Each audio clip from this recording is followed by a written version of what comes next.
Olá, pessoal! Nessa aula de hoje, nós vamos conversar sobre gerência e otimização do sistema de arquivos.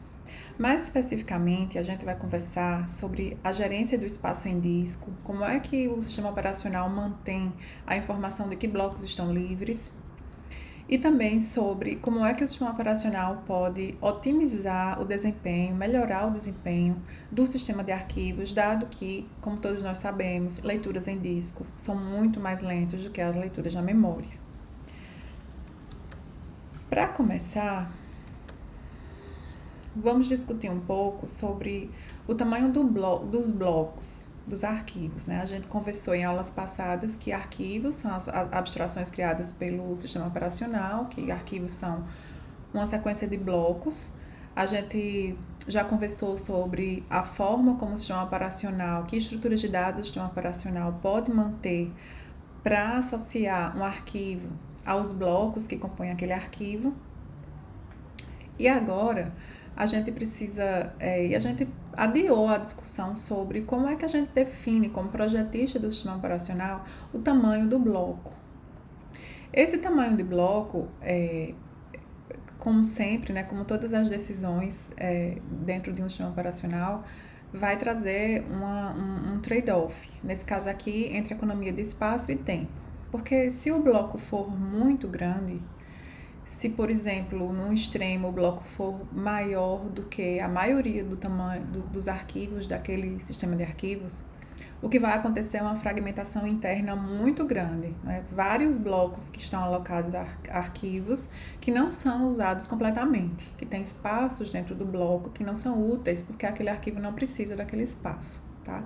Em geral, como a gente já conversou antes, o último bloco de um arquivo vai ter alguma fragmentação interna. Então, quanto maior o tamanho do bloco, maior pode ser essa fragmentação interna. E levando para o extremo, se a gente tem muitos arquivos de um bloco só, porque o bloco é muito grande, então a gente vai ter fragmentação interna em quase todos os blocos do nosso sistema de arquivos, o que não é bom, isso é um desperdício, né, de espaço em disco. Por outro lado, quando a gente tem blocos muito grandes, a taxa de transferência de dados do disco para a memória vai ser maior, porque com uma transferência da memória para o disco eu vou trazer muito mais dados do que quando o bloco é pequeno. Então, o desempenho essa taxa de transferência que tem a ver com o desempenho, com o tempo necessário para trazer uma certa quantidade de dados do disco para a memória, vai ser menor esse tempo, porque eu vou precisar de menos transferências, já que a quantidade de dados que eu transfiro é maior. Então, como é que se decide sobre isso?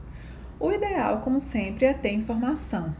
Se a gente soubesse, né, se a gente tivesse como descobrir quais são os tamanhos de arquivos mais usados dentro daquele sistema, né, a gente poderia, de forma mais simples, fazer essa escolha, porque já que envolve esse trade-off, se os tamanhos dos arquivos são muito pequenos, a gente pode optar por blocos menores. Se a gente vê que quase todos os arquivos são enormes, a gente pode optar por blocos um pouco maiores.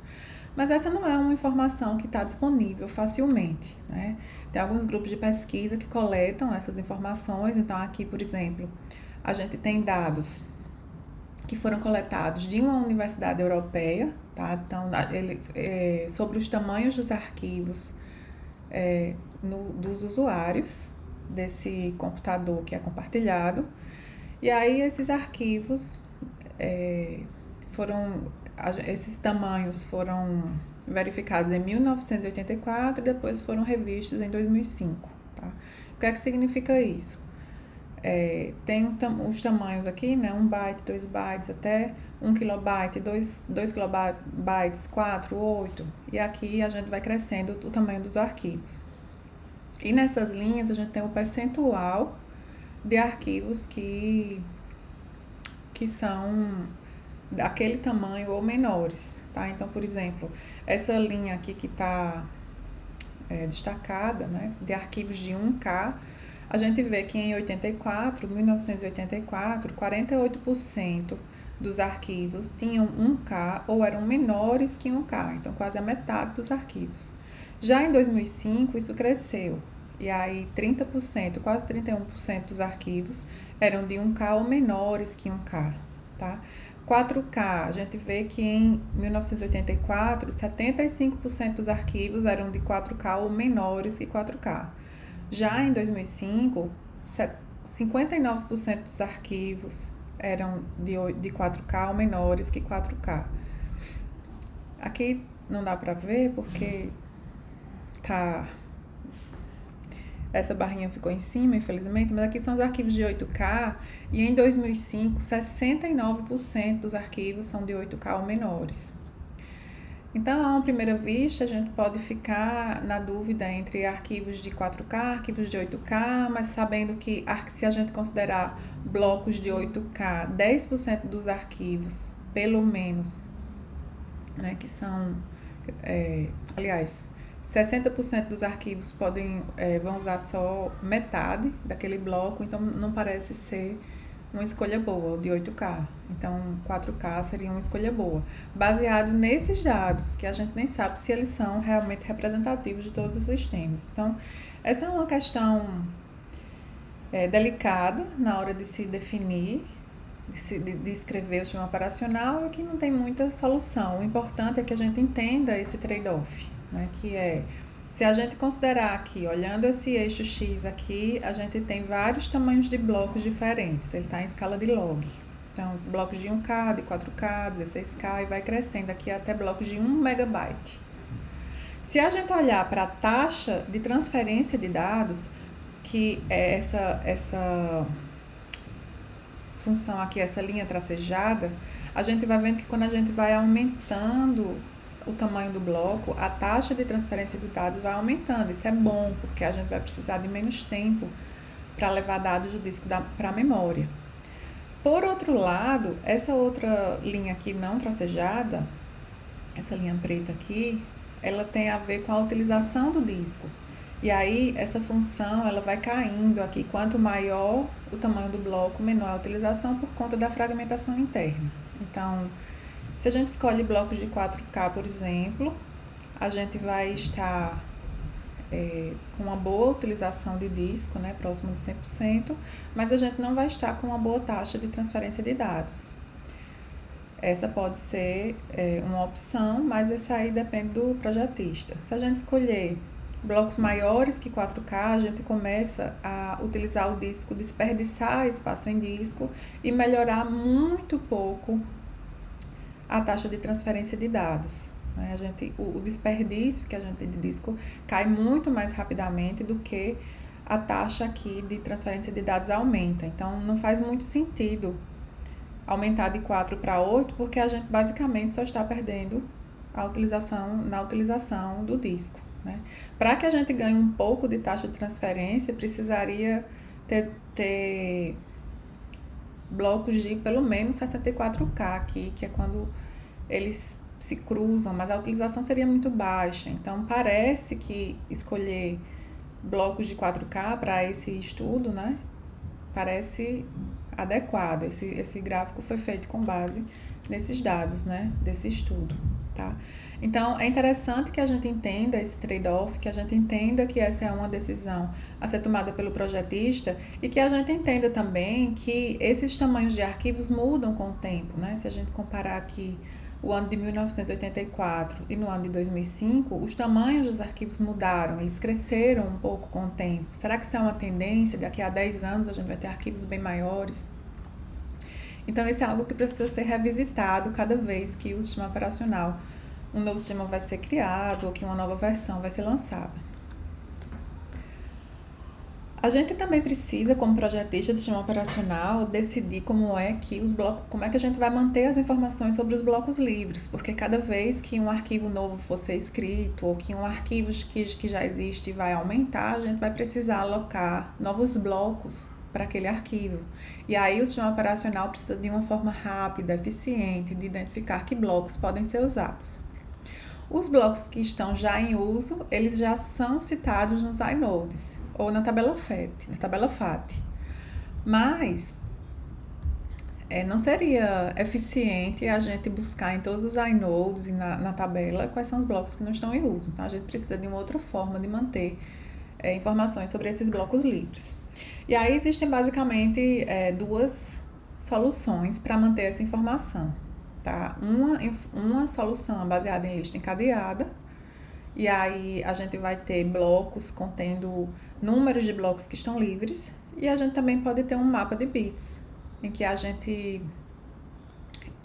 casa, para cada bloco do disco, a gente tem um bit que indica se aquele bloco está ocupado ou não nesse mapa de bits.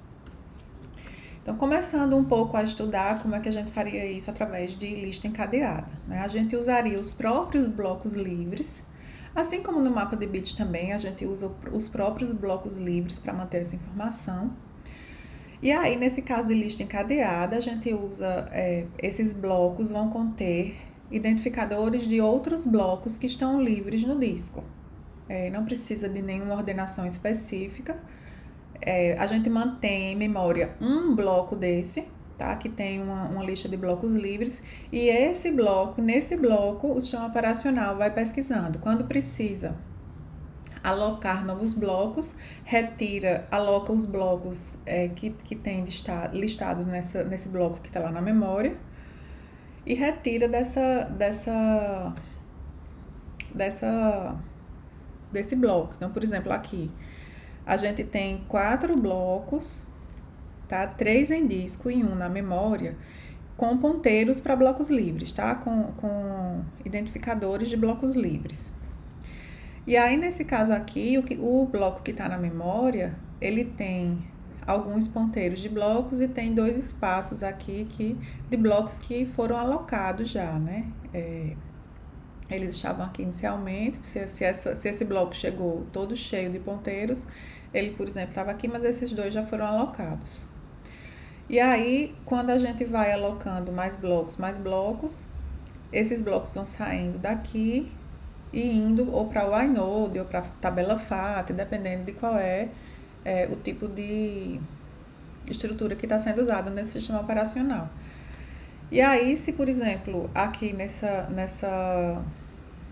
nesse bloco que está em memória, se, por exemplo, todos os blocos que estavam sendo apontados por ele foram usados, então o que vai acontecer é que vai precisar trazer outro bloco do disco com ponteiros para blocos livres para a memória, né? Então, essa gerência é o sistema operacional que precisa fazer.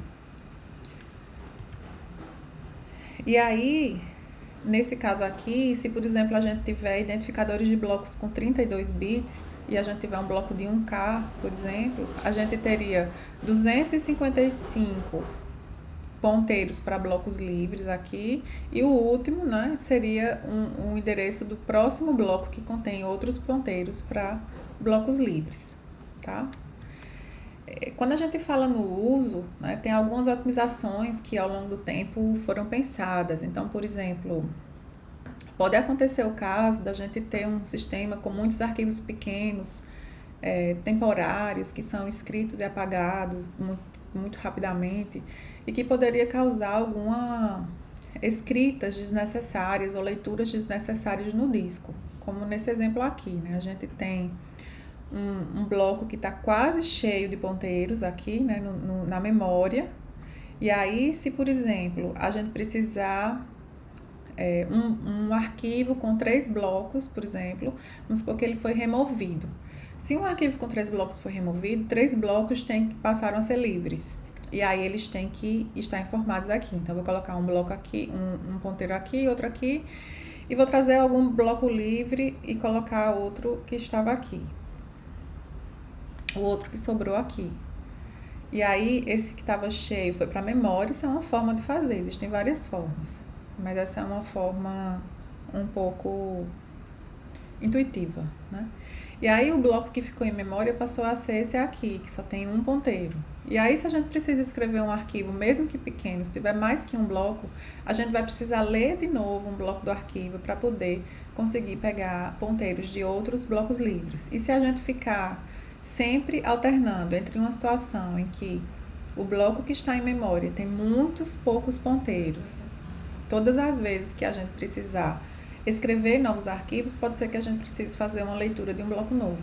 Ou aí alterna para uma situação em que o bloco que está lá tem muitos ponteiros para blocos livres, no caso em que, se arquivos forem removidos, a gente vai precisar fazer escrita desnecessária no disco.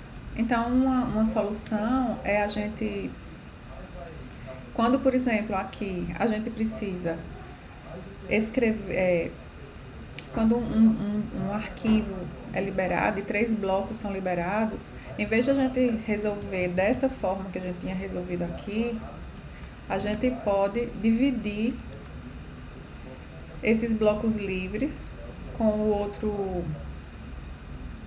outro bloco que estava em disco, e de forma que vai existir um bloco em disco que está meio cheio de ponteiros e o bloco que fica na memória também fica meio cheio de ponteiros, de forma que esse bloco que está na memória, ele está mais preparado para lidar tanto com remoções de arquivos, que vai incluir novos blocos aqui, quanto com adições de arquivos, né?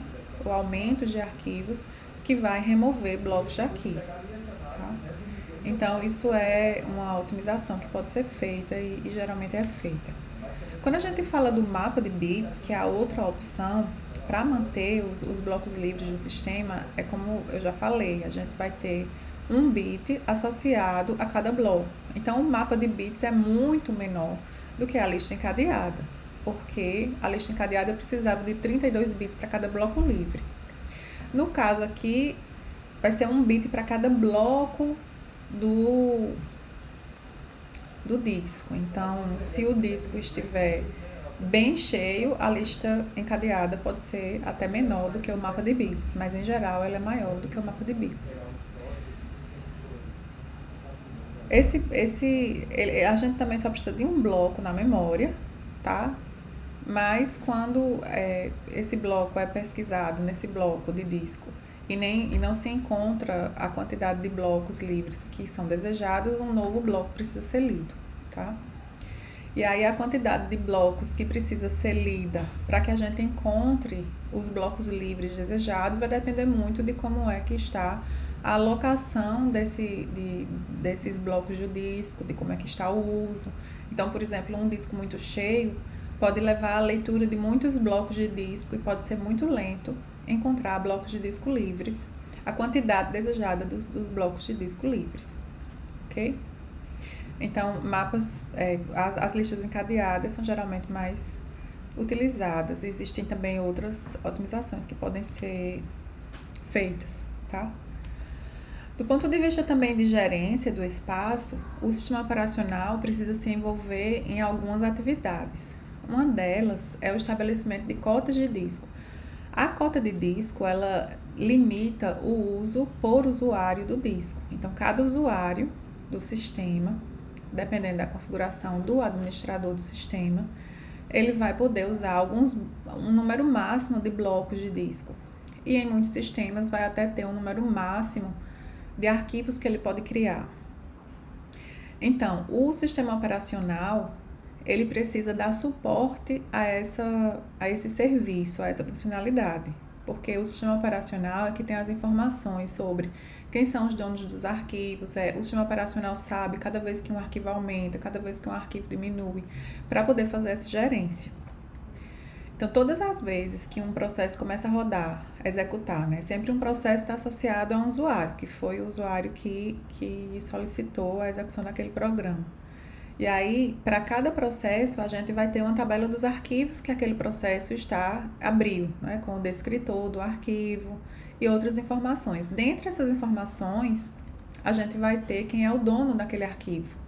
E aí, a partir do dono, o sistema operacional pode encontrar na tabela de cotas do sistema qual é a cota daquele dono, tá? Daquele dono daquele arquivo.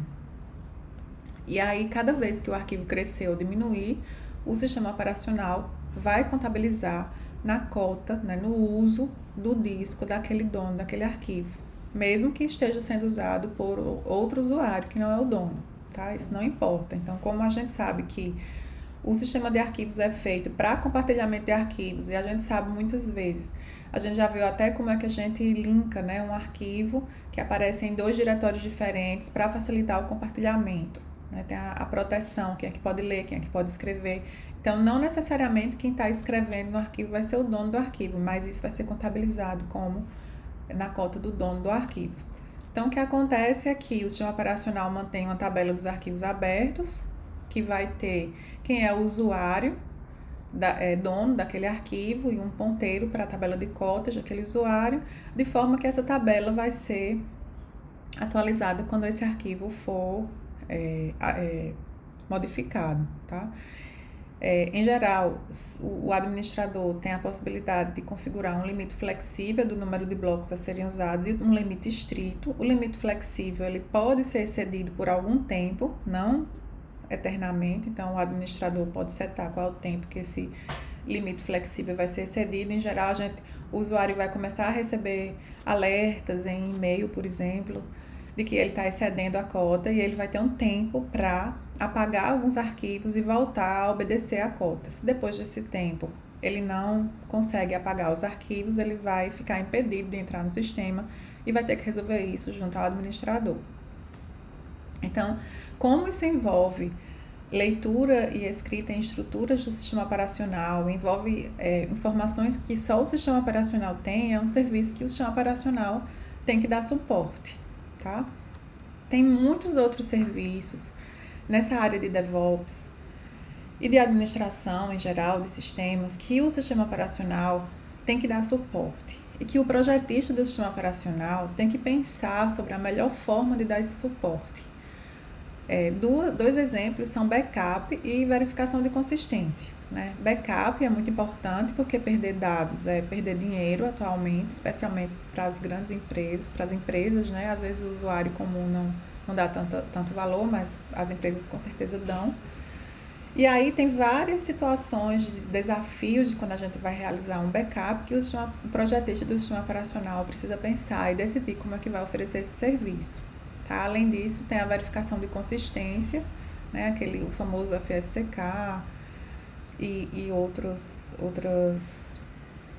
operações que checam a consistência do disco. Então, que vão checar, por exemplo, se existe um bloco do disco que está ao mesmo tempo livre e alocado para um arquivo, ou um bloco que está alocado para 2 arquivos, ou mais de um arquivo ao mesmo tempo. Essa verificação de consistência e a realização de backup lida com estruturas de dados mantidas pelo sistema operacional. Por exemplo, o backup precisa saber, algumas técnicas de backup precisam conhecer quais são os blocos que estão livres, porque não faz sentido fazer backup de um bloco livre, tá? De repente, é interessante não fazer backup de aplicações, então é preciso entender um pouco mais sobre o sistema de arquivos para poder fazer o backup. Esses assuntos são assuntos que a gente não vai ver nessa disciplina, apesar de serem operações muito importantes, e quem gostar dessa área de DevOps, de administração de sistemas, eu recomendo que depois tire um tempo para estudar um pouco sobre isso, porque vocês vão aprender bastante lendo do ponto de vista do sistema operacional, como é que são essas operações. E aí, para finalizar, a gente vai falar um pouco sobre o desempenho do sistema de arquivos. Como a gente sabe, né, a leitura e a escrita em disco, ela é algumas ordens de grandeza mais lenta do que a leitura na memória. E então, as transferências de dados entre disco e memória, né, se a gente está sempre trazendo dados do disco para a memória, e esse tempo precisa ser contabilizado, né, quando um processo está executando, o acesso a disco, é bom que a gente otimize esse acesso de alguma forma. Da mesma forma que quando a gente estava estudando gerência de memória, que a gente via que a velocidade da CPU e a leitura nos registradores na cache era muito mais rápida do que a leitura em memória, e a gente precisava, de alguma forma, otimizar o uso da memória, minimizar a quantidade de vezes que a gente precisava buscar coisas na memória, aqui da mesma forma, só que usando a memória agora como sendo um dispositivo muito mais rápido, tá? Então, é interessante que a gente busque uma forma de minimizar a quantidade de vezes que a gente precisa buscar algo no disco, tá? Para resolver esse problema, vocês todos já devem saber que a gente vai usar uma cache, né? Quando a gente quer otimizar o desempenho de alguma coisa, tem um dispositivo que é muito mais rápido do que outro, e a gente quer evitar ir no dispositivo lento, a gente vai manter em cache informações que estão sendo muito utilizadas para evitar que a leitura seja sempre realizada novamente naquele dispositivo mais lento, tá? Então, O sistema operacional organiza uma cache de blocos e aí mantém em memória uma quantidade de blocos que estão sendo usados, tá? E que seja fácil de encontrar aquele bloco. Então, para ser rápido encontrar esse bloco, para ser rápido, a pesquisa nessa cache, ela é organizada na forma de uma tabela de espalhamento, que é o uso de uma função hash. Então, todas as vezes que um bloco vai precisar ser lido, antes dele ser lido, o sistema operacional no disco, né? Antes de ser lido no disco, o sistema operacional vai buscar ler esse arquivo na cache, ver se esse bloco está na cache. Como é que ela faz isso? Pega o identificador desse bloco, né? O endereço desse bloco, o identificador, o número do bloco, e joga nessa função hash. E quando joga na função hash, vai identificar em que entrada aqui dessa tabela está esse bloco. E aí os blocos que dão colisão ficam aqui numa lista encadeada, só que dessa vez ficam numa lista encadeada ordenada pelo uso do bloco. Porque essa cache, ela tem os mesmos problemas da cache TLB que a gente viu lá na memória, né? Uma hora ela vai encher e a gente vai precisar remover blocos aqui da cache para trazer outros blocos novos. E aqueles mesmos algoritmos de substituição de páginas que a gente viu lá quando a gente viu gerência de memória, eles podem ser usados aqui, tá? LRU, por exemplo, é muito usado, de forma que os blocos que foram menos recentemente usados são aqueles que são escolhidos para sair. E aí, toda vez que um bloco é usado, se ele já estiver aqui, ele vai ser removido para o fim da fila, porque no fim dessa fila aqui ficam os blocos mais recentemente usados, tá? Isso pode causar um certo problema de inconsistência no banco de dados, porque esses blocos que estão aqui na cache, eles podem ter informações muito diferentes e pode ser que alguns blocos tenham uma precedência, né, uma prioridade de voltar para o disco depois de escritas, né? Porque a gente sabe que esses blocos aqui representam blocos de arquivos ou de inodes, tá? Representam blocos do disco, tá? E aí no disco, o que esse bloco guarda pode ser um arquivo do usuário, pode ser um arquivo do sistema, pode ser um inode, né? Pode ter diferentes dados dentro de cada bloco desse. Aí, o que é que acontece quando um bloco é modificado? Quando um bloco é modificado, aqui na memória, né? Porque a gente está falando dessa cache que fica em memória. Quando um bloco é modificado, esse bloco, idealmente, deveria ser imediatamente escrito no disco, né, para que não haja inconsistência. Então, numa falta de energia, todos os blocos que estão aqui na cache e que foram modificados, eles vão ser de dados perdidos, tá? Se é um dado de um usuário que está lá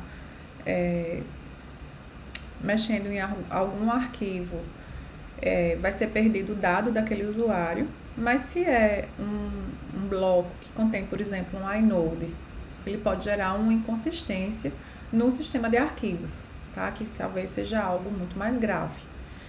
Então, esse LRU puro, de manter aqui sempre os menos usados, os mais usados ficam no fim da fila e os menos usados são os que vão para o disco mais rapidamente, pode não ser adequado no sentido de consistência dos dados, porque o ideal é que alguns blocos aqui, dependendo da informação que ele carrega, que assim que ele seja modificado, que ele vá imediatamente para o disco, que existe essa cópia, que vai essa cópia para o disco, tá? E aí, como é que os sistemas operacionais têm evitado que esses blocos aqui sejam perdidos, né? Informações que foram modificadas nesses blocos que estão aqui na cache, que elas sejam perdidas, né? Geralmente o sistema operacional mantém um daemon, né? Vocês lembram o que é um daemon? Que é um serviço que fica constantemente rodando, ele dorme, acorda para executar uma tarefa específica, dorme novamente e acorda. Então tem um daemon no Unix é o update, e ele vai quando ele acorda, ele vai fazer um sync, que é pegar todos os blocos que estão aqui na cache de blocos e que foram modificados e copiar isso para o disco, de forma que a gente garante que se ele dorme ele passa 30 segundos e faz isso novamente, então no máximo 30 segundos de dados pode ser perdido. Isso pode ser combinado ou não com inodes modificados, por exemplo, são imediatamente escritos em disco, né?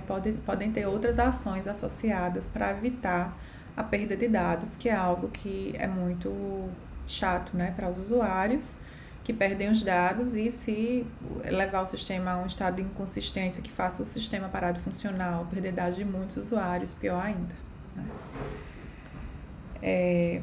E para a gente finalizar, essa cache de dados, ela pode ser também associada à leitura antecipada de blocos, que é todas as vezes que o sistema operacional percebe que um certo arquivo está sendo lido de forma sequencial e um certo bloco K, por exemplo, ele vai ser chamado, vai ser lido, então ele já traz o K mais 1, por exemplo, de forma que na próxima leitura ele já não precisa ir mais para o disco, porque de uma vez só ele já trouxe 2 blocos. Claro que isso só é útil para quando o sistema, a leitura do arquivo é feita de forma sequencial. Se não for sequencial, isso até atrapalha e piora o desempenho, porque a gente vai ficar sempre trazendo o próximo bloco, mas não é ele que vai ser lido. Então, simplesmente atrapalha mais do que ajuda.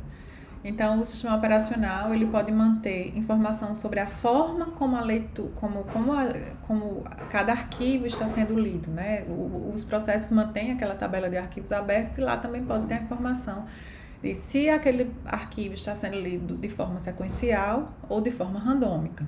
E se ele está sendo lido de forma sequencial, o sistema operacional realizar essa leitura antecipada de blocos também com a finalidade de melhorar o desempenho do sistema de arquivos, ok? Então, com isso, a gente encerra esse assunto de sistemas de arquivos na nossa disciplina, tá? Na próxima aula, a gente já vai começar a estudar sistemas de entrada e saída. Até lá!